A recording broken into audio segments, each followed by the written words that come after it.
You are looking at Julian's pronunciation guide, where we look at how to pronounce better some of the most mispronounced words in the world, like this other curious word. But how do you say what you're looking for today? Let's learn how to pronounce the name of this city located in the Netherlands. It's also the name of a... It's quite common, quite famous for being the name of a football club. So let's go through the Dutch pronunciation, the way it would be said in the Netherlands. Dordrecht, Dordrecht, Dordrecht.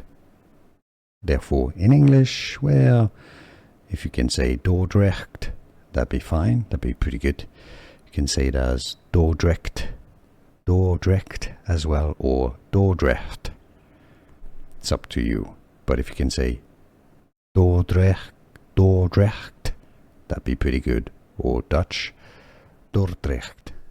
Here are more videos on how to pronounce more confusing words and names too many mispronounced. Like this video if you found it useful. I appreciate your support. I'll see you soon and thanks for watching.